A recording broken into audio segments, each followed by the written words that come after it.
nee. Oh, wacht. Ik weet niet wie dit overgaat. Chill man. En alles goed? Ja. Zeker man. Nice. Oh, wacht. En de nieuwe waggie.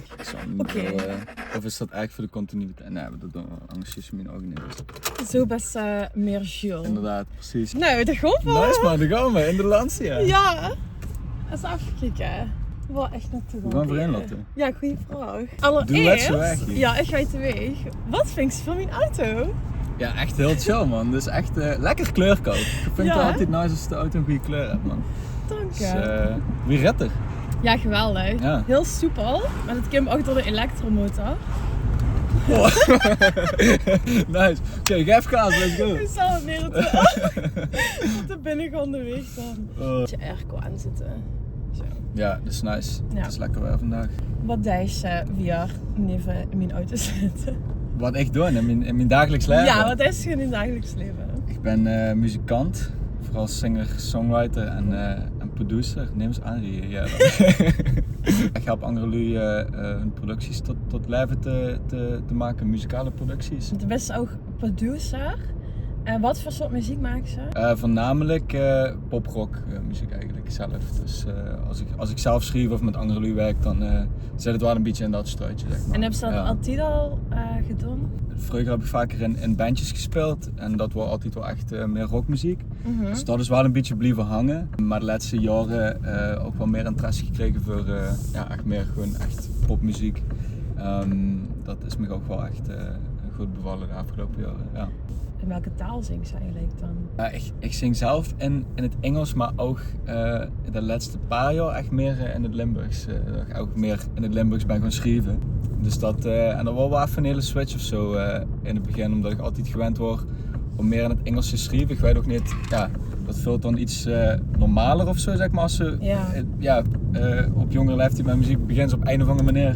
Je vindt dat zo cool of zo? Ja, het is wel cool. We gaan allemaal, Dat Engels de taal van de muziek is, dacht ik vroeger als kind. Ja, maar zeg maar, dat is ook zo van, als je gaat wat doen in de muziek of zo, dan schrijf je wel in het Engels en tot een bepaalde hoogte natuurlijk, voor een internationaal publiek is dat nog steeds wel zo, maar ik denk wel dat Joost Klein, dat is internationaal in het Nederlands. Ja, trouwens inderdaad. En dus is natuurlijk ook veel meer, zeg maar, Spaanse Latin muziek, zeg maar. Dat is natuurlijk ook echt gewoon internationaal groot. Dus ik denk ook wel dat het een beetje een soort van in die eigen taal schrijven of zo, dat het ook wel normaler is geworden voor ook op internationale schaal of zo zelfs.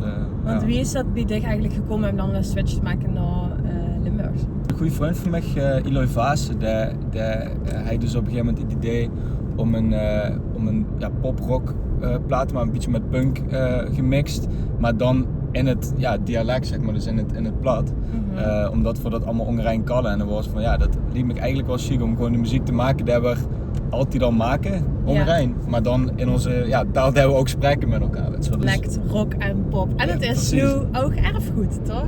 Ja, trouwens. Ja, inderdaad. Sinds wordt het trouwens niet.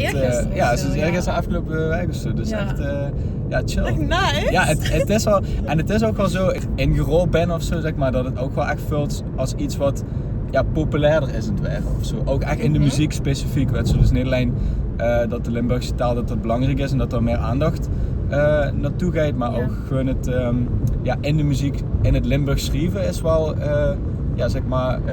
populairder in het werk onder ook de jeugd en zo laatste tijd. Dat is het dialectfestival georganiseerd. Ja. Waarbij is natuurlijk ook veel jong publiek hebt aangetrokken om op de bühne te staan. Wie is dat zo ontstaan? Ja, onder andere omdat ik dich natuurlijk dan leerde kennen. Ik merkte ook dat er wel animo voor was of zo, dat zeg maar er wordt best wel veel dan in het dialect dan gemaakt. Maar het is toch altijd nog wel lastig om dan een podium te krijgen, zeg maar. Misschien ook voor de jongere bands. Meteen als ze net begint, dan hebben ze een paar nummers in de Limburgs geschreven. Of zelfs als ik het meer heb gedaan, zeg maar, zo wie met de Basement Collective, dat ze al een plaat of zo hebben ze uitgebracht. Maar dan toch om dat ook te laten horen aan het publiek, zeg maar. En veel is natuurlijk ook vastelavond gerelateerd. Ja, dat is wel een kleine podia. Ja. Maar voor eigenlijk een microcontrole ging het. Nee, shut hem eens even lekker man. Pop of rock of zo, daar is dan voor het kleinere podia wat minder. Ja, en als ze zeg maar niet carnavalsmuziek maakt, dan dan hield het al snel een beetje op, zeg maar. Niet dat er niks is, maar dan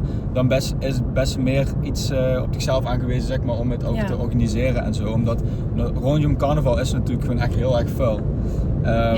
Maar rondom, zeg maar, de muziek die niet carnaval is, relatief nog minder in verhouding qua echt dan live evenementen of zo die rondom het dialect nog werden georganiseerd. En als zo terugkijkt naar vroeger, wie keek ze toen tegen het Limburgs aan? Dus Julke van... Julke van Vreugde. Ja, ik denk dat ook als ze een beetje, zeg maar, op de middelbare school zit of zo, tenminste toen ik voor het eerst dan muziek begon te maken of zo, dan wordt dat niet echt zo, ik weet niet, zo cool om gewoon muziek te gaan maken in een plat, weet je wel. En nu is het gewoon cool, weet je wel. Dus ook gewoon, ik denk dat dat... trekt ze volle zalen. Ja, weet je wel, het is ook gewoon een beetje het...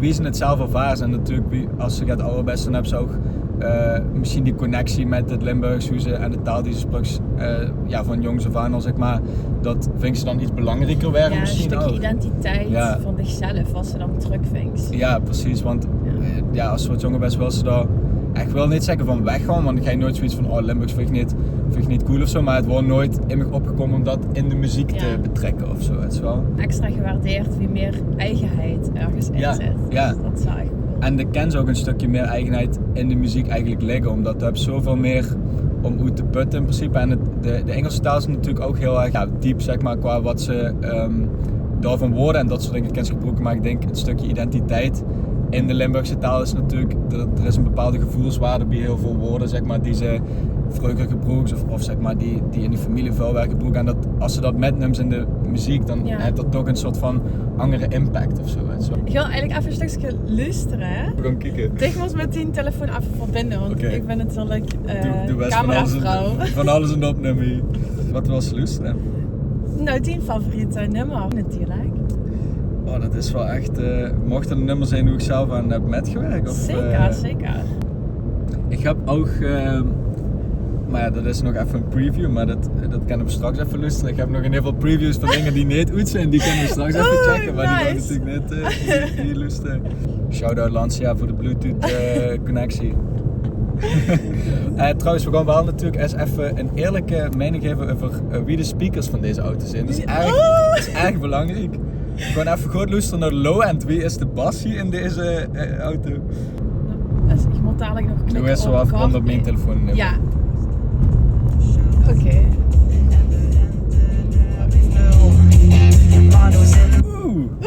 Nice. Afzetten? Ik ga hem opnieuw afzetten. Okay. Moet ik iets zeggen over dit nummer?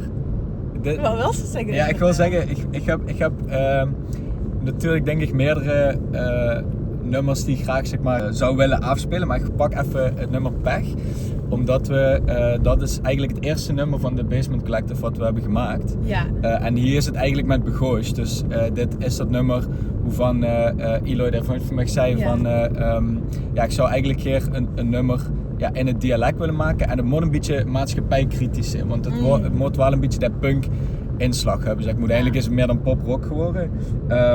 Maar dit is dus nummer Pech, eigenlijk het eerste nummertje van de Basement Collective. Lekker. Er is nog een schuld en de rente daar blijft nul. Maar nu zijn de lul. Ja, nu komt het in de eigen tijd. Ik wou goed man. De bijna staan en in hypotheek voor de duur niet. Maar de kiesgeit moest is de blies maar toes, want er is geen nergens plek.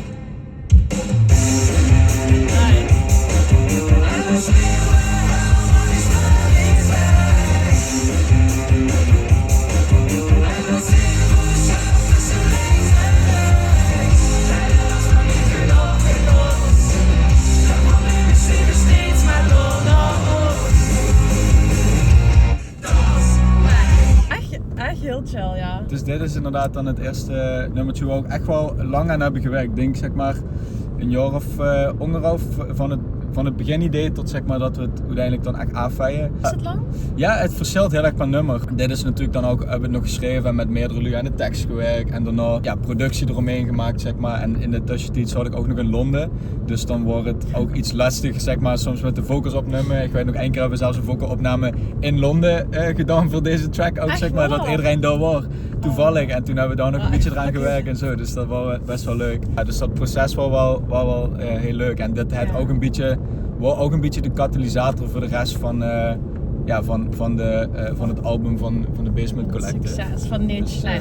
Dus van Neerslag inderdaad. Omdat eerst moest het een EP'tje werden, maar toen was het zo van oké, zullen we er maar een heel album van maken, want iedereen heeft nummers te veel aan te leveren en te schrijven. Dus dat Dan was komt wel de creativiteit wel, Ja. Als ze zo, nou eigenlijk alles kijkt zoals ze deed of wat ze hebt gedaan, wat ben je dan het meest trots op?